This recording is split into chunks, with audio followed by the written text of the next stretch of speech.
Hey everybody, welcome to a very special edition of the Geek Dad Report.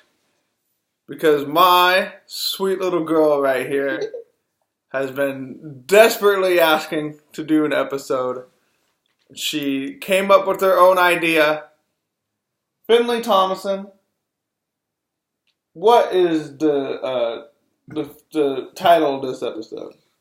Marvel from a girl's perspective. From a 9-year-old girl's perspective. She's been wanting to talk about the Marvel movies because she just... When did you really start watching them? Like in this past year? I think last year. Since you kind of started last year? Yeah. Yeah. Like so at the end of last year. So which was the first Marvel movie that you watched? Do you remember? Was it? I think the first Marvel movie I watched was SpiderMan Homecoming. SpiderMan Homecoming.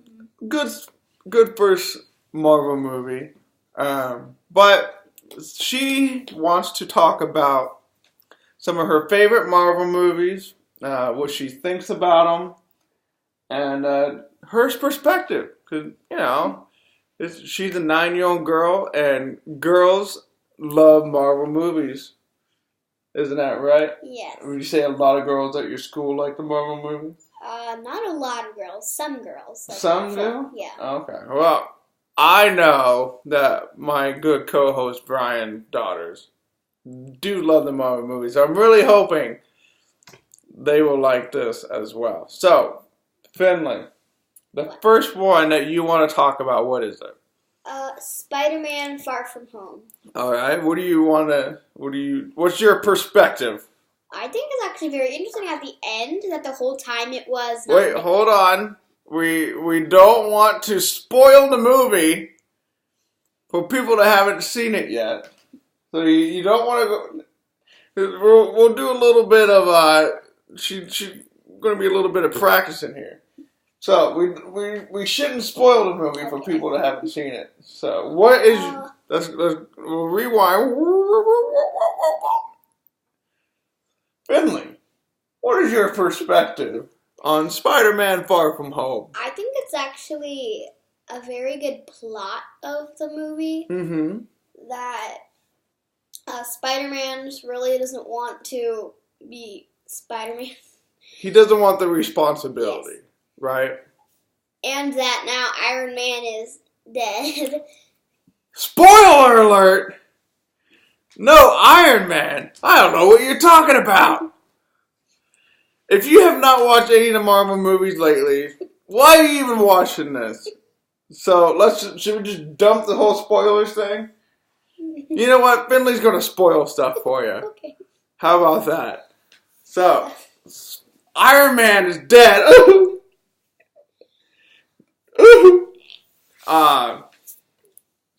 That was pretty sad, though. It was very sad. So, Peter Parker has to step up. And you like that plot that he has to step. Did you like where all the places that they went and everything? Yeah, I think when they're in the Netherlands, when he gets on the plane with Happy and he's like making his suit. Like doing all the cool, yeah, he's making graphics. His suit when Happy's looking at him and he says when he's just... Because he basically thinks of him as Iron Man. Because he's reminding him of Iron Man. Mm-hmm. And that in the movie they constantly show like pictures of Iron Man and everybody's talking about Iron Man. And Peter Parker feels like he has a big responsibility to be the new Iron Man because Iron Man's dead. So you like that whole thing? Yes. Yeah. So do you like Tom Holland, the guy that plays Spider-Man? Yes. So you know that he's not a teenager, right? No. He's like 8, playing a 16-year-old. So, was there anything else that you wanted to talk about on Spider-Man Far From Home? At the end of the movie, when it's actually not Nick Fury, when I think in the beginning of the part when the tornado guy is there, like Mysterio in the Rock one, I think that's actually really him. But towards the end of the movie, when they're in the car and it is actually Talos and his wife, And when at the very yeah. And when they call Nick Fury, and he's like, it got actually a little out of hand. Mm-hmm. It's actually pretty funny. Yeah. That the whole time it was Talos. Everybody was shocked. Look, I'm surprised that how they didn't give it away. And actually, in the part when they said, like, "Where's Captain Marvel?" Mm-hmm. And he's like, "Don't talk about Captain Marvel." Mm-hmm. It's very confusing. So, all right. So, Spider-Man: Far From Home. There's the Finley perspective. Do we have? What was the next movie that you want to talk about? Endgame, a very pivotal movie. The one that was actually right before Spider-Man: Far From Home. So what is your perspective on Endgame? Parts of Endgame is actually very interesting and funny, but then it gets really disappointing because, like, why is it disappointing? Because, like, Black Widow dies, all these, like, Iron Man dies. Mm-hmm. It's just very disappointing. But why is that disappointing, though? Because all these good characters... It's putting your emotions into the story. Yeah, but it's because every good character is dying. Mm-hmm. It's actually very sad when Iron Man dies. But you walked out the first time. Yes. So and then I watched the first time we tried to watch it, you couldn't see that because you were just... Yeah. You were like, you could not handle that. But at the end, like, when that part happens, when Thanos says, "I'm inevitable," and then he says, "I'm Iron Man," and then he snaps his fingers and he dies. Mm-hmm. Except at the part when Doctor Strange, when he tells him is one part because he almost actually killed Thanos. And actually, Scarlet Witch almost killed Thanos. Mm-hmm. When she was doing that, she almost killed him. Mm-hmm. And it's a good part when Captain Marvel gets punched by Thanos, and she doesn't even flinch. Yeah. Yeah. So your perspective, what would you say that made Endgame such a movie that you had to talk about? Like, what about the whole thing? There's actually a very good movie, even though it's sad that all these people die, because it's setting it up. And when Captain America... When he goes back in time to be with Peggy, and then he gives it to the Falcon, I don't... Like, how is he going to be the Falcon and Captain America? How's the Falcon going to be Captain America?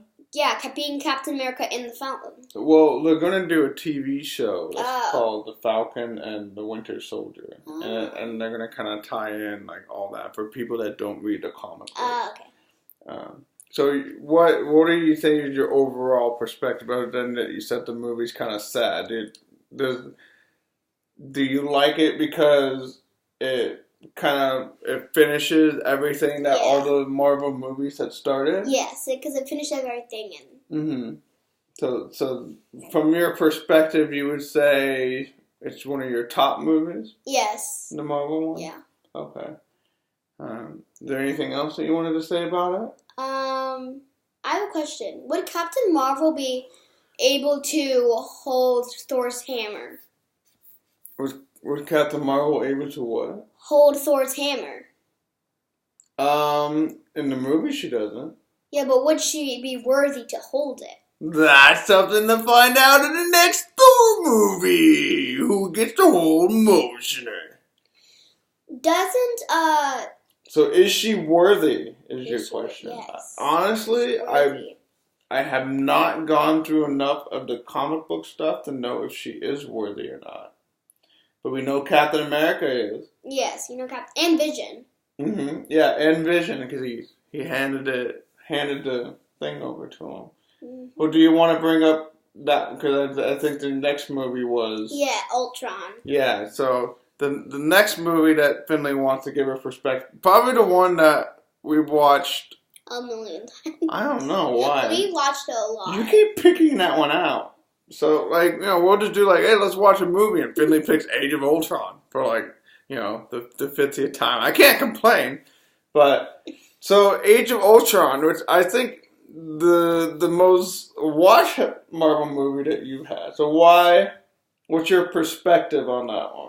At the part when Captain America is trying to lift up his hammer, that actually is because and Thor goes, and he's like, haha, yeah, you can't pick it up. When he scoots it, when Thor looks like that, it's actually Captain America would actually hold it. It's just because he didn't want to bruise Thor's ego at that time. Because at that time, Thor was all about Thor. Yeah. And that Captain America didn't want to bruise his ego. So, what do you think overall about the movie? Did you find the plot was really good? I like the plot. Okay. And what about the plot? Is it that? When Ultron is getting created out of all the broken robot parts, and when he's talking to Jarvis, and Jarvis basically tries to shut him down, and then at a part when they discover Jarvis is getting all broken. Well, I think you've told me before that you like how they introduced the Scarlet Witch into this one, and the Scarlet Witch is one of your favorite characters. Yes, my favorite characters are Captain Marvel, Scarlet Witch, and Pepper Potts and Black Widow. Yeah. So what do you think about them killing her brother, the Quicksilver? Or were you not as invested in his character? I was invested in both their characters, except when Quicksilver, he died. When he died, didn't he die saving the kid? Yeah, when he died saving the kid, it was actually a pretty good point for him to die, saving the kid, because when he was a kid, he almost died. His parents died because of Tony Stark's bomb, and for him to die saving a kid is just a point for him to die like that. It's good. Yeah. So, what did you think about Ultron as a bad guy? I think he was a very interesting bad guy because he thinks of Tony Stark bad, but when Jarvis is talking to him, he's thinking of him being good. He's thinking of Tony Stark being a good person, but when he gets created, he gets told bad and says, "Don't talk about Tony Stark." And when he rips off the one vibranium guy, he rips off his arm because he said something about Tony Stark. And when Tony Stark comes in, he's like, "Well, you don't want to disappoint me." It's actually very confusing because when he's talking to Jarvis, he thinks, "Oh, well, Tony Stark's good," but when he actually is created, he thinks he's a bad. That's confusing. That was what you liked about Ultron. Was there a favorite character that you had in this movie? In Ultron, one of my favorite characters was Scarlet Witch. Oh yeah, that's an easy one, Scarlet Witch, because she's like. So if you can mess with people's minds, and you can mess with your father's mind, what would you do? What would you make me see and everything if you could Scarlet Witch me? I would make you see you letting me have a longer bedtime and letting me, I don't know. This sounds like a nightmare already. So, Age of Ultron, the third movie from your perspectives. Anything else you want to say on it? But something from Endgame. I think the reason that they gave Tony Stark a daughter is when Tony Stark dies that they probably made the daughter to be the next Tony Stark. Okay. Oh, you wanted to add that on to the Endgame. Yeah, because when she comes out of her little tent thing, she has the Pepper Potts mask on. Well, they talked about when maybe the next Avengers kind of movie that they would jump into the future. And so that way their daughter might be able to be do something. The new Iron Man. So, alright, so moving on from Age of Ultron, from the Finley perspective, what is next on the list, Finley? Captain Marvel. Captain Marvel. Nobody cares about Captain Marvel. Move on to next one. Captain Marvel.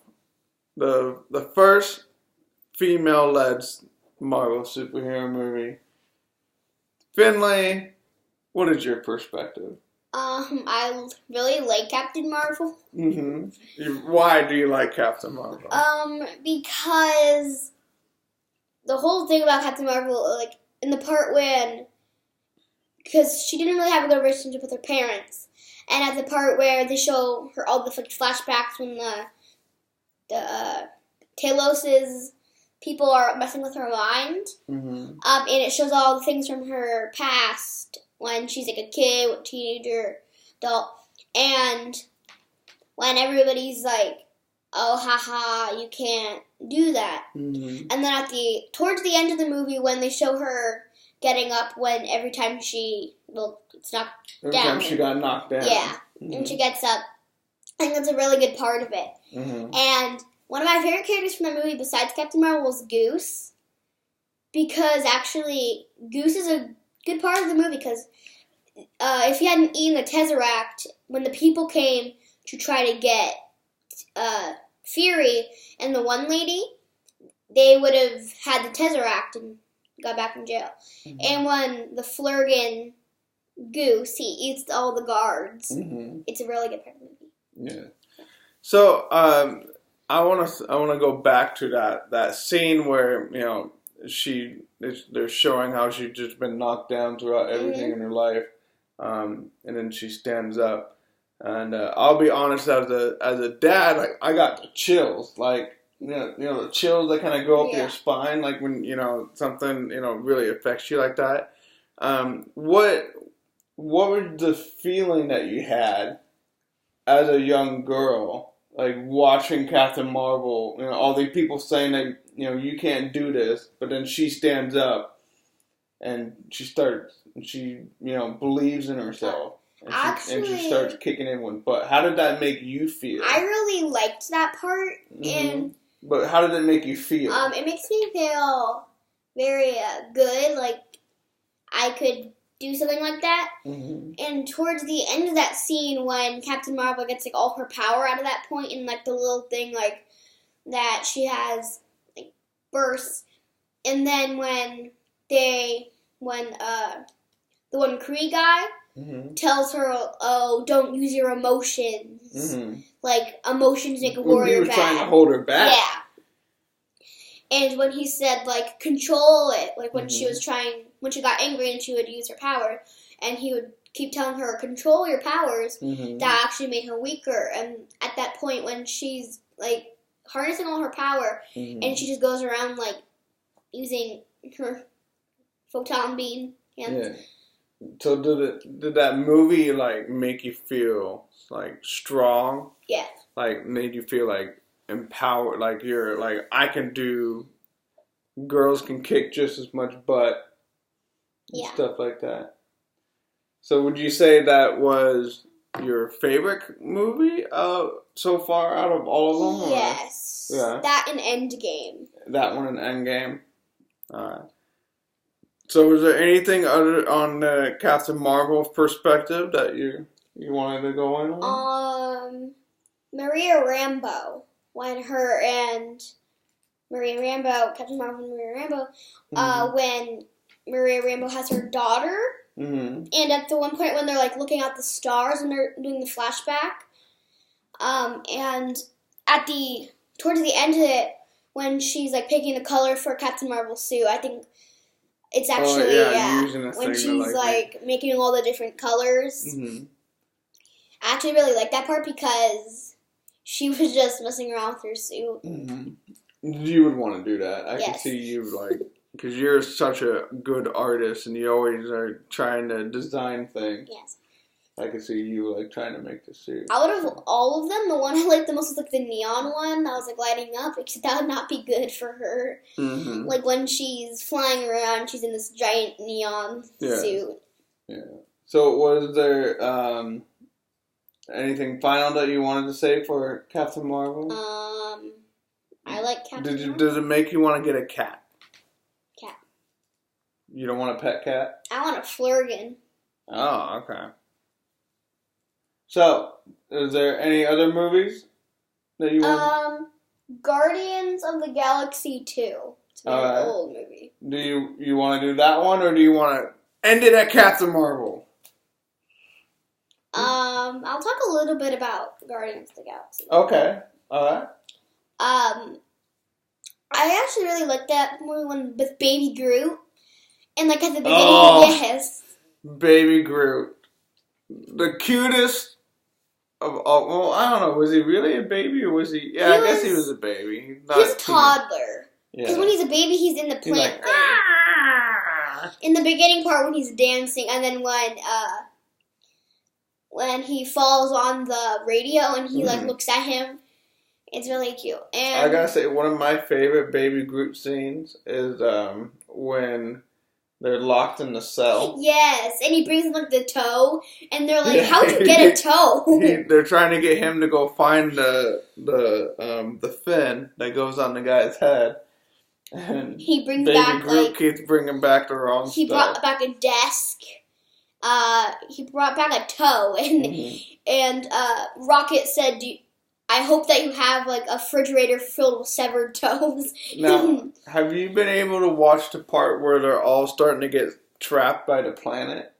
Yes. And Baby Groot's like, "Ah." Actually, Baby Groot saved them. I know. Because he went in there and he put the went bomb in in there. and he hit the right button. He didn't hit the wrong button. That was funny when he was like, Groot, Groot, Groot.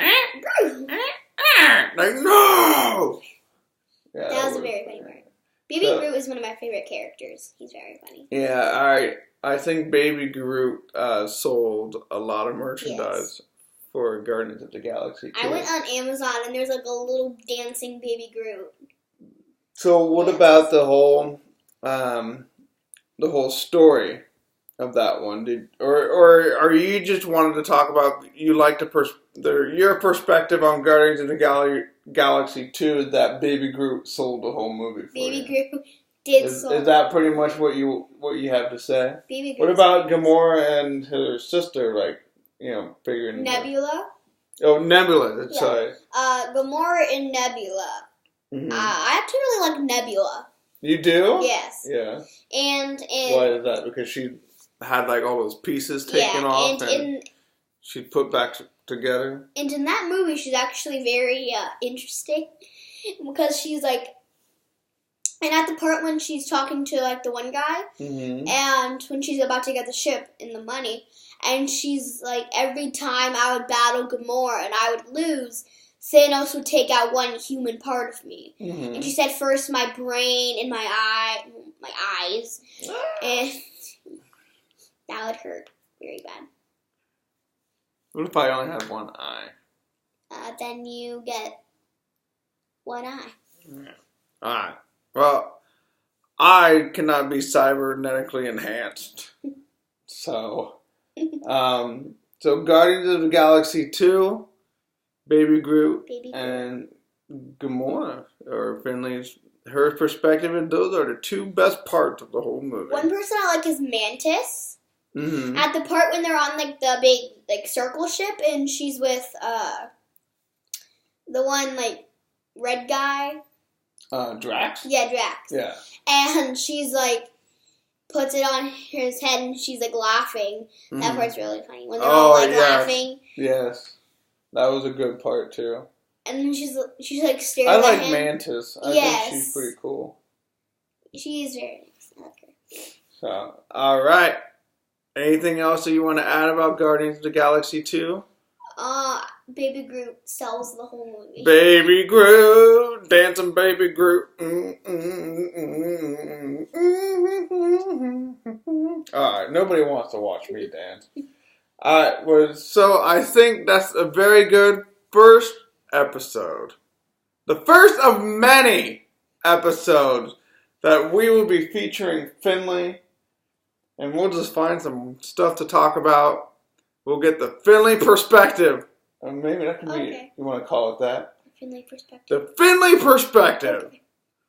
Because her perspective is better than Brian's, that's for sure. Because Brian, he's a lunatic, that's what he is. But, alright, this is the end of episode 1. I am Ryan from the Geek Dad Report. And I'm Finley. And she's Finley. And we hope you guys had fun and you enjoyed this, and we hope you like hearing about Finley's perspective. Yeah. If you want to hear some more stuff, or you have a topic you want to hear her talk about, I'm sure we can try and give it a whirl. But other than that, peace out, everybody. You have a catchphrase you want to say at the end? I always say, stay nerdy, everyone. I don't know. She doesn't know. She has no catchphrase. Catchphrase. You can just say catchphrase. My catchphrase is Baby Groot. I'm Groot. Goodbye. Or I cannot hit the button. Maybe we don't want to go goodbye. Nah, we go goodbye.